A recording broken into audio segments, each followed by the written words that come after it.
hijrah itu gaya, ngan ulah dipakai gagayaan. Saya mendapati satu kondisi kenapa hijrah itu gaya, karena gimana tidak disebut gaya.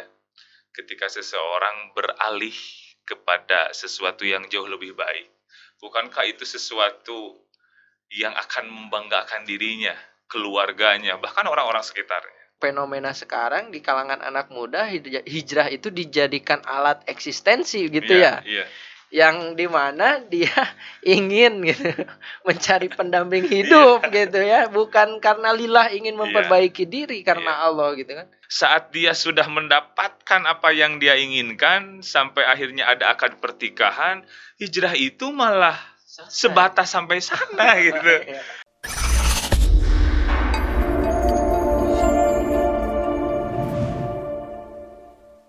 Assalamualaikum warahmatullahi wabarakatuh. Sobat IDE TV dimanapun berada, selamat datang di program Idrisyah Podcast. Bersama saya, Andri Abdul Aziz, yang akan menemani pemirsa semuanya. Dan alhamdulillah telah hadir bersama kita Ustadz Ahmad Rijal selaku pengasuh di Pondok Salik yang ada di daerah Padaherang, Pangandaran. Kita sapa terlebih dahulu. Assalamualaikum Ustadz. Waalaikumsalam warahmatullahi wabarakatuh. Apa kabarnya? Alhamdulillah sedang disehatkan, Ustaz. Terima kasih Ninad sudah menyempatkan datang ke podcast Idris ya. Sama-sama. Dan meluangkan waktunya luar biasa. Kita akan berbincang mengenai ilmu hijrah nih. Hijrah. Ya, saya tertarik dengan apa yang Ustadz sampaikan di media sosial bahwa ada quotes dari Ustadz, hijrah itu gaya, ngan ulah dipakai gagayaan. Ini kan quotes Sunda ya. Iya. Mungkin bisa dijelaskan tadi maksud dari hijrah itu gaya, ngan ulah dipakai gagaya. Gimana tadi? Baik, bismillahirrahmanirrahim. Assalamualaikum warahmatullahi wabarakatuh. Pertama, saya menghaturkan terima kasih atas waktunya. Ini terkait dengan postingan ini, ternyata banyak jadi perbincangan juga di sana. Kenapa kata-kata ini muncul? Lantas anak-anak muda yang memang selalu ikut serta dalam beberapa kajian menanyakan apa itu untuk saya gitu ya. Sering kali menanyakan. Tapi di sini alhamdulillah di podcast ini saya akan coba menjelaskan tentang hijrah itu gaya. Saya mendapati satu kondisi kenapa hijrah itu gaya, karena gimana tidak disebut gaya. Ketika seseorang beralih kepada sesuatu yang jauh lebih baik, bukankah itu sesuatu yang akan membanggakan dirinya, keluarganya, bahkan orang-orang sekitarnya? Sehingga quotes ini lahir dari pemikiran itu. Hijrah itu gaya. Cuman pada kenyataannya saya mendapati banyak fenomena di anak muda. Satu, mereka memahami hijrah itu hanya sebatas gaya. Padahal kalau berbicara hijrah, kita akan berbicara tentang komitmen kita ke depan. Ada orang yang pada akhirnya terjebak dengan hijrahnya itu sendiri. Tiba-tiba dia ditinggalkan oleh teman-teman yang satu frekuensi dulu. Tiba-tiba ia merasa kesepian. Tiba-tiba ada kondisi batin yang ingin kembali pada masa lalunya. Sehingga kalau berbicara hijrah, ya berbicara konsekuensi ditinggalkan orang-orang yang sudah tidak satu frekuensi. Konsekuensi kita harus membangun konsistensi dalam langkahnya. Itu yang pertama. Banyak orang yang pada akhirnya balik lagi. Ternyata hijrahnya dia sebatas gaya. Sehingga akhirnya keluarlah kata-kata gagayaan. Jadi gaya di awal itu dia tidak tahu ke depan itu hijrah akan seperti apa. Itu yang pertama. Yang kedua, terkait tentang hijrah, ada yang hanya sebatas hijrah itu sebagai model atau eksistensi semata. Karena apa? Karena seringkali kita mendapati anak muda hari ini, sebejat-bejatnya anak muda, ia ingin mendapati pendamping hidupnya yang solihah. Sebejat-bejatnya seorang wanita di masa lalunya, ia ingin mendapati seorang imam yang mengenalkan dan membimbingnya menuju ke arah jauh lebih baik. Dan ini malah menjadi peluang iblis masuk. Jadi ada yang pada akhirnya saya mendapati satu kondisi di beberapa anak muda saat dia sudah mendapatkan apa yang dia inginkan sampai akhirnya ada akad pertikahan, hijrah itu malah sebatas sampai sana gitu. Akhirnya keluarlah bahasa yang tadi. Ternyata bahasa gagayaan yang saya maksudkan di sana, orang akhirnya mendapati satu kondisi ini malah jadi eksistensi semata untuk menjerat apa yang dia inginkan. Termasuk yang tadi, masalah perjodohan, pernikahan. Kan wanita mencari calon imam. Soleh. Iya. Akhirnya setidaknya karena hari ini eranya era digital, wanita akan stalking tentang eksistensi seseorang di akun media sosialnya. Oh, dia pengajian ya di sini. Oh, dia sama ustadz ini. Wah, dia luar biasa ya. Quote-quote-nya itu manis gitu. Akhirnya dia terjebak dengan itu. Berarti tadi yang dijelaskan bahwa hijrah itu memang gaya, tapi ulah dipakai gagayaan itu artinya ketika kita berhijrah, yang harus kita pertahankan adalah konsistensi. Bahkan untuk fenomena sekarang di kalangan anak muda, hijrah itu dijadikan alat eksistensi gitu ya. Yang dimana dia ingin gitu mencari pendamping hidup gitu ya, bukan karena lillah ingin memperbaiki diri karena Allah gitu kan. Kita juga yang saya tahu gitu kan, hijrah itu adalah berpindah dari keburukan menuju ke kebaikan dengan menjalankan ketaatan. Nah, untuk anak muda nih yang seperti itu, kita mungkin bisa memberikan pencerahan dan pandangan bagaimana tahapan hijrah yang baik gitu ya menurut tuntunan Islam tadi. Baik. Kalau berbicara hijrah, maka tidak akan pernah lepas dari bimbingan. Karena apa sih yang tidak dibimbingkan dalam kehidupan ini? Kayak melihat anak-anak hari ini ada role model tuh, seperti gaya rambut ya. Saya mendapati ada anak-anak di kajian yang rambutnya mulai diikat tuh di atas. Otomatis matanya melihat. Ia melihat role model. Secara tidak langsung ia telah berguru kepada orang itu. Ia telah mendambakan ia, mengagumi ia. Sampai akhirnya ia ittiba kepadanya. Itu singkatnya ia membangun satu kesatuan dengan yang diidolakannya.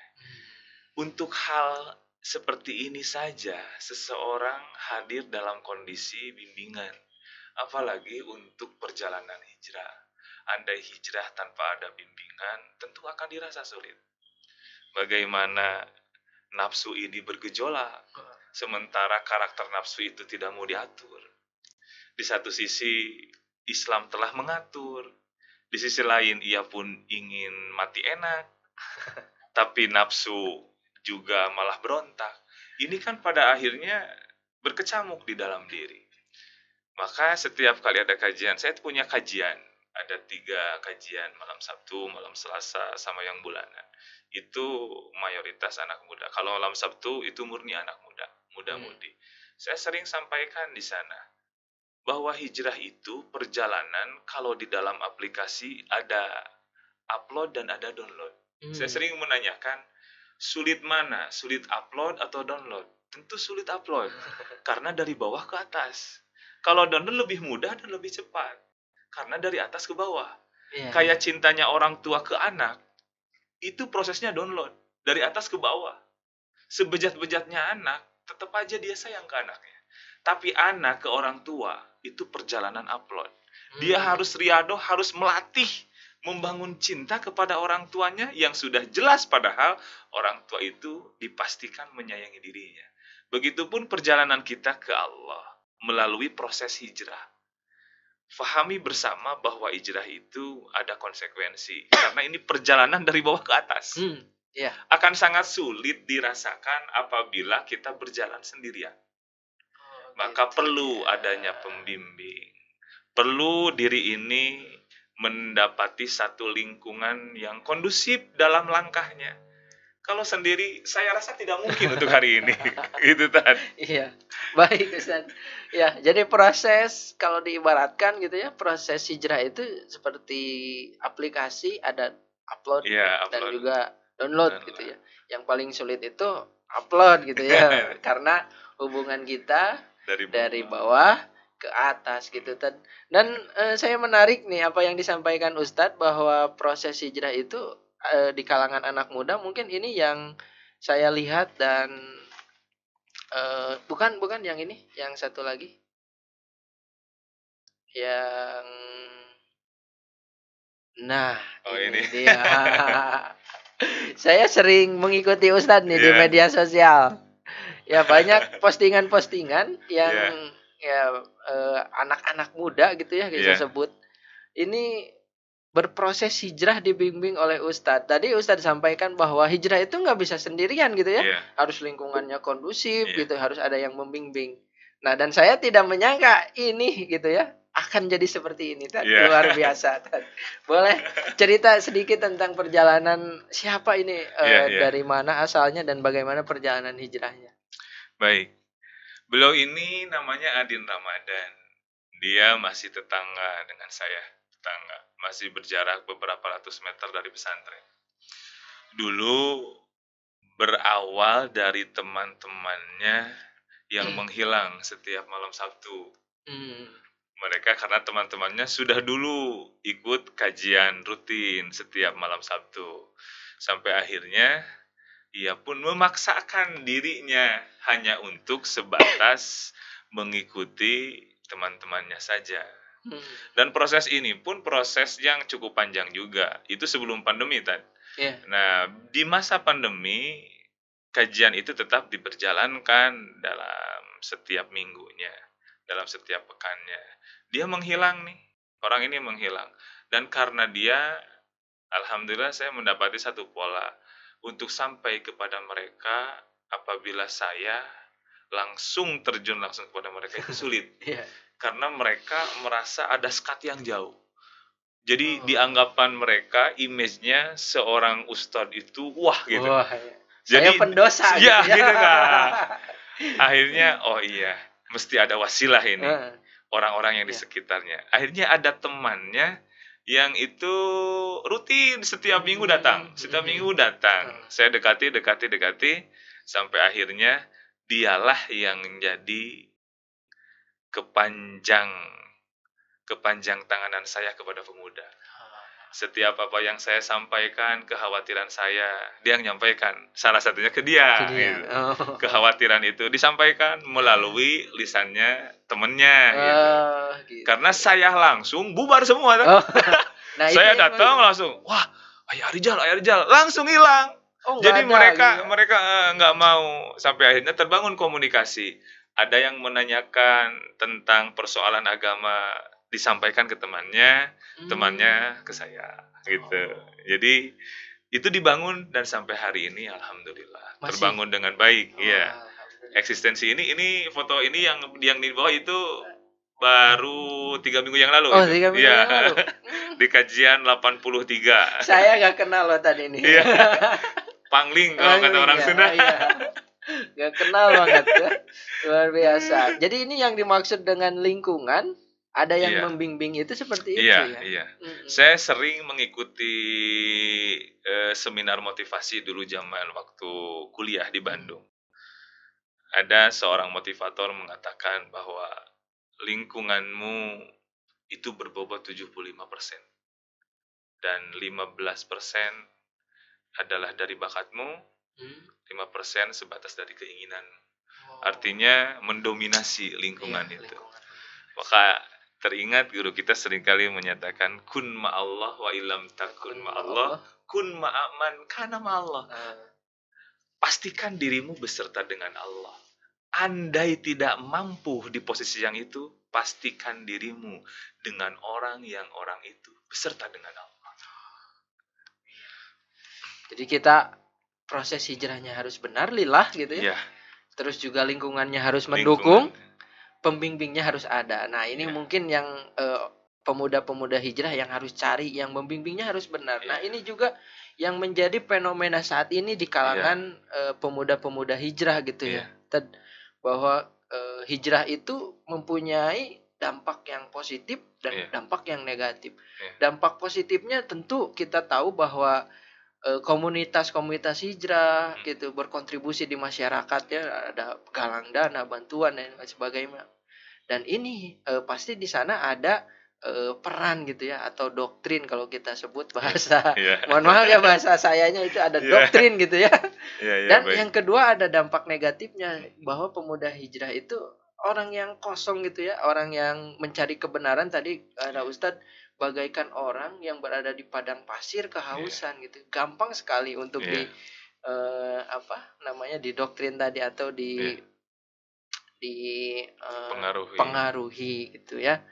Dan nah ini untuk bagaimana gitu ya, kita akan coba juga menanyakan kepada Ustadz gitu, bahwa seperti di sini di gambar ini, bahwa meniti jejak radikalisme berkedok hijrah di kalangan remaja gitu ya.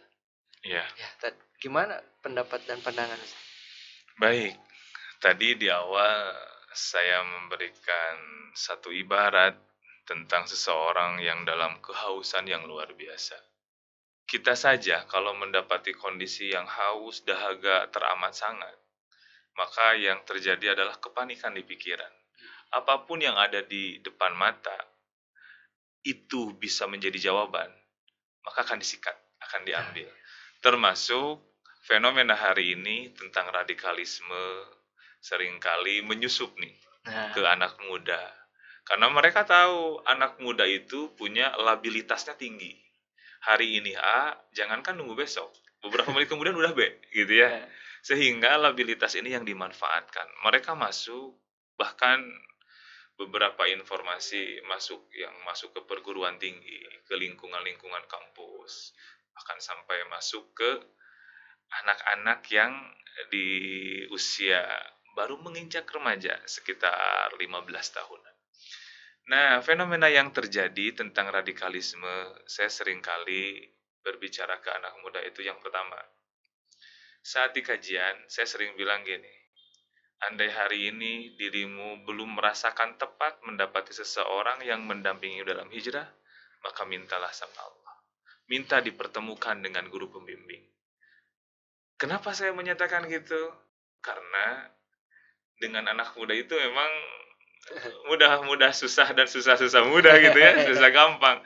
Artinya, saya mengatakan seperti itu karena apabila saya menyatakan dan mendeklarasikan bahwa diri saya siap mendampingi, kesan di anak muda itu akan beda. Sehingga saya selalu memasrahkan kepada mereka, andai tidak cocok denganku, maka pintalah di dalam doamu untuk mendapati seseorang yang mengiringimu, membimbingmu menuju jalan yang jauh lebih baik. Artinya saya di sana membuka lebar peluangnya. Bahkan di setiap kajian saya seringkali menyatakan gini, pengajian itu jangan malam Sabtu saja. Andai di kampungmu ada pengajian, ikuti saja pengajian. Untuk menambah hazanah keislaman, untuk menambah wawasan. Dan di balik itu, tetaplah berdoa. Andai belum bisa mendapati pembimbing, mintalah sama Allah tentang bimbingan. Itu yang pertama. Yang kedua, tentang legalitas pembimbing. Ini yang penting. Kenapa masalah legalitas? Karena yang namanya legalitas itu akan berhubungan dengan kelancaran proses. Berhasil atau tidaknya. Nah, itu.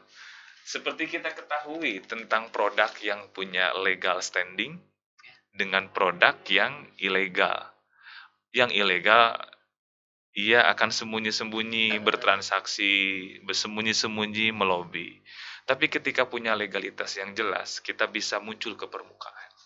Sehingga ketika seseorang di dalam berhijrah merasa cocok dan tidak cocok, maka lihatlah tentang legalitas itu. Maksud legalitas di sini atau lisensi yang dimaksudkan kalau dalam produk, kriteria kalau di dalam agama ya Yang pertama tentang sana sampai nggak nih? Dia punya guru nggak sih? Gitu. Iya. Lihat profil gurunya seperti apa. Dia posisi seperti apa. Apakah yang kita hadapi ini adalah seorang khodim, seorang pelayan ulama? Iya. Ikuti. Gitu. Tapi apabila dia tidak berguru kepada gurunya, ya dirimu akan terputus sampai sana. Gitu. Tapi ketika gurumu yang boleh jadi dia seorang khodim, seorang pelayan ulama, dia akan tersambung kepada gurunya. Yang sudah barang tentu gurunya akan tersambung lagi pada guru yang lainnya sampai pada akhirnya ke hadratu baginda Rasulullah SAW. Ilmu baru untuk saya, luar biasa ya. Bahwa hijrah kita itu harus benar pembimbingnya dan harus dipastikan bahwa sanadnya jelas kemana dia berguru, mungkin gitu ya. Apakah beliau atau pembimbing kita yang mengiringi kita dalam proses hijrah mempunyai lisensi kriteria sebagai khodim pelayan ulama gitu ya. Luar biasa. Dan terakhir apakah ada perbedaan nih hijrah antara orang yang sudah lama menjadi Islam dan orang mu'alaf? Perbedaannya satu di sisi ujian yang lebih terlihat. Kalau yang mu'alaf ujiannya lebih kasar sepertinya. Karena ia harus memisahkan dengan pikirannya mana yang hitam, mana yang putih. Tapi yang sudah lama, apakah bisa yang sudah lama berhijrah? Justru harus. Karena semakin seseorang meningkat derajatnya, ujiannya semakin lembut. Ujian inilah yang seringkali kita tidak menyadarinya. Dalam kelembutan inilah seringkali kita merasa diri hebat. Ketika orang menyebutkan kita sombong, kita menolak kita sebagai orang sombong. Padahal jelas-jelas kita ini sombong. Nah seperti itu. Seperti hadirnya bangga diri. Orang menilai kita ini ujub. Tapi kita seringkali menolak. Betapa lembutnya ujian-ujian yang dihadirkan bagi orang yang berproses jauh lebih tinggi. Nah ini perjalanan spiritual yang kembali tadi. Ini harus benar-benar mengikatkan diri dengan sang murabi, dengan seorang guru. Andai dikembalikan kepada hal yang tadi, legal standingnya. Kalau kita melihat ya, para motivator yang hebat, ya selalu punya coach di belakangnya. Mesti. Tidak ada seorang motivator hebat, tidak ada orang di belakangnya. Mesti ada. Dia menjadi seorang mentor, dia belajar dari gurunya seorang mentor. Seorang Cristiano Ronaldo, hari ini ia berkembang pesat. Allah bukakan eksistensinya sampai Allah sukseskan dalam perjalanan kehidupannya. Kaki yang Allah titipkan kepadanya, kecerdikan dan keluasan dari pikirannya, tentu di belakangnya ada seseorang yang mendampinginya sampai hari ini. Dan itu pun punya legalitas yang jelas. Ada track record. Coach ini pernah melatih di sini. Jadi track record ini menjadi satu bahan pertimbangan sampai ia mendapatkan penghargaan. Itulah legalitasnya. Apalagi dalam perjalanan yang tidak sebentar. Dunia ini kan sangat sebentar sekali. Yang lama itu pertanggungjawabannya. Yang fase kita ini fase yang sangat sebentar setelah fase rahim. Fase rahim yang 9 bulan, fase kita sekarang di fase dunia. Fase barzah itu jauh lebih lama ketimbang fase dunia. Apalagi nanti fase kita di mizan. Fase penuh kengerian bagi mereka-mereka para pendosa yang tidak Allah izinkan dalam perjalanan kehidupannya untuk mendapati setetes kenikmatan dari pertaubatan. Fase ini sangat sebentar sekali.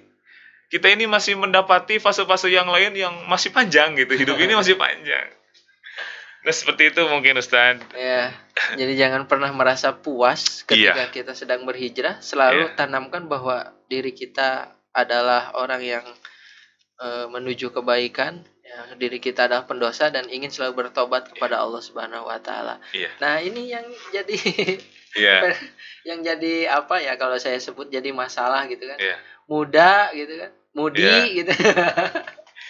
Hijrah gitu kan. Ini tiga kata yang mungkin saling berkaitan. Dia muda tapi mudi gitu kan dalam hijrahnya gitu. Ya Ya, kadang istiqomah, kadang tidak gitu Iya. kan. Kadang sering terbawa arus. Nah, menjaga Iya. keistiqomahan dan barangkali ada tipsnya untuk para pemuda hijrah saat ini. Baik. Sebelumnya saya flashback sedikit ya tentang akhir-akhir ini memang sekitar 5 tahun saya bersama dengan para pemuda-pemudi sampai ke wilayah Kabupaten Ujung Pangandaran. Nah, jadi dulu saya sempat berpikir bagaimana saya mendakwahkan agama ini, bagaimana ilmu Allah bisa saya lisankan, terutama di kampung saya. Sementara ada begitu banyak para alim, para ulama di kampung saya sendiri. Di saat kebuntuan itulah pada akhirnya Allah menghadirkan satu kasus, satu permasalahan di anak muda tentang narkoba. Dan mereka ngeklik aja gitu ketika saya mencoba untuk mendekati mereka, terus proses permasalahannya sampai dengan selesai tuntas seluruhnya. Di sanalah mulai mereka membuka. Apa yang mereka buka? Dia bilang tidak ada satu pemuka agama pun yang mendekati kami. Ini yang pada akhirnya saya merasakan empati yang luar biasa dan mendapati, oh Allah beri jalan itu di sini kayaknya. Eksistensi dakwah saya. Ternyata saya mencoba menggali tentang karakteristik di usia-usia yang labilitasnya tinggi gitu. Pada akhirnya menemukan satu jawaban, oh pantas banyak orang yang tidak mau mendekat karena memang modal secara finansial juga tidak sedikit dengan anak muda itu.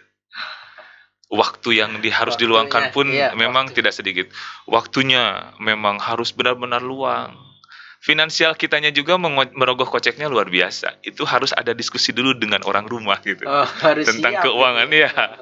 Karena memang anak muda seringkali selalu kebaikan ulama itu dilihat dari sisi finansial. Itu. Sampai akhirnya mengocek dana, benar-benar mengocek dana dalam-dalam.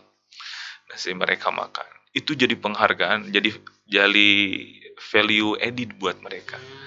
Kita jadi punya nilai. Tapi itu di awal. Sampai akhirnya saya merumuskan dengan Ustadz Ridwan. Merumuskan, ini harus jadi tahapan. Ini tidak bisa berlangsung terus-menerus seperti ini.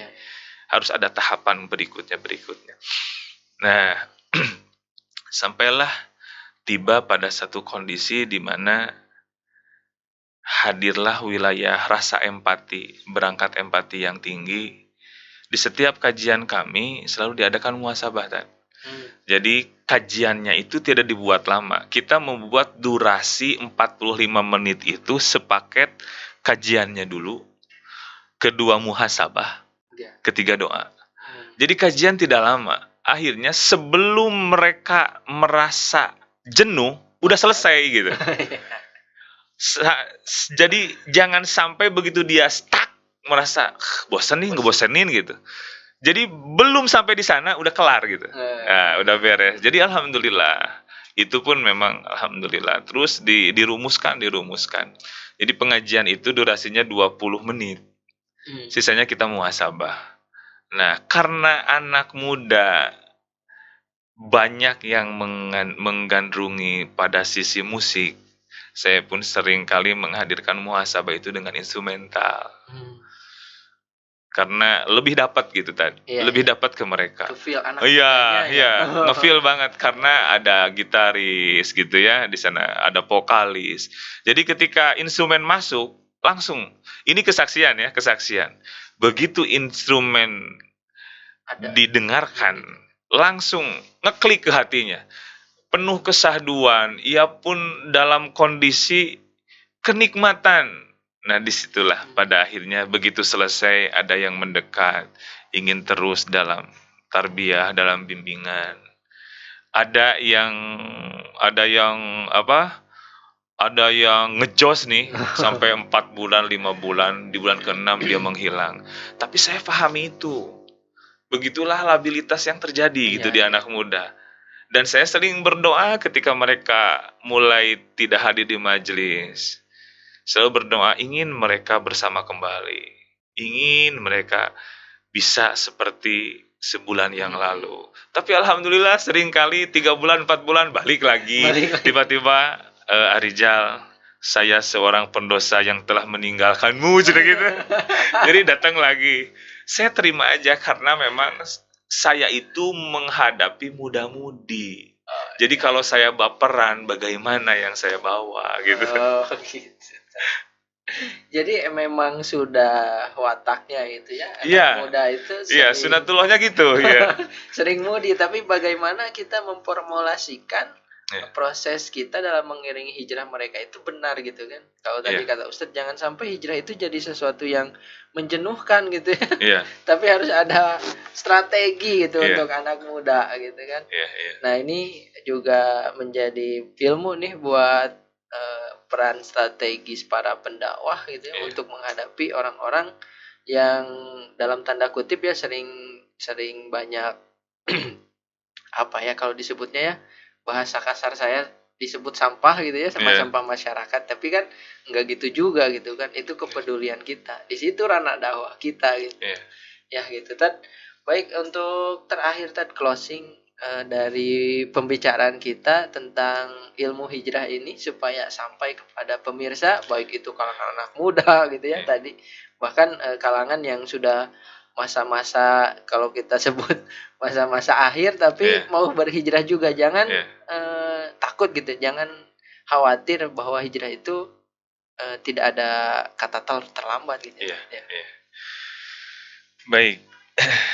Saya meminjam bahasa ini dari salah seorang anak muda yang seringkali berkolaborasi di dalam dakwah. Kalau berbicara di awal tadi tentang labilitas yang tinggi, maka berbuahlah satu kuat. Bukan seberapa cepat kita melangkah, tapi seberapa kuat kita bertahan. Itulah kuat yang terakhir bisa saya sampaikan. Jadi bertahannya inilah yang menjadi kekuatan. Bahkan Syekh Ibnu Athaillah pernah menyatakan dalam hikamnya, kehebatan umat itu atau yul hakikoh, kehebatan seseorang itu secara hakikatnya bukanlah orang yang bisa berpindah satu tempat dalam sekejap mata, tapi ia yang bisa istiqomah di dalam agama ini, istiqomah melangkah menuju yang jauh lebih baik, istiqomah mendakwahkan agama ini sampai pada akhirnya Allah memanggilnya pulang. Itu saja Ustadz yang bisa saya sampaikan. Baik, terima kasih untuk para pemirsa yang sedang berada di jalan ini, di jalan hijrah. Jangan takut bahwa perjalanan kita hanya sebentar, tapi pertanggungjawabannya yang lama seperti yang Ustadz sampaikan. Dan tentu di dalam hijrah kita akan menemukan kesulitan dan juga tantangan. Maka carilah lingkungan yang baik dan juga carilah yang mengiringi hijrah kita atau guru kita yang memiliki lisensi khodim, pelayan untuk ulama. Terima kasih sudah bergabung bersama kita, dan juga saya ucapkan terima kasih juga kepada Ustadz Rijal yang sudah hadir memberikan ilmu yang luar biasa untuk kita semua. Sampai bertemu kembali di acara atau di program podcast Idrisyah. Saya Andri Abdul Aziz, mohon pamit. Wassalamualaikum warahmatullahi wabarakatuh.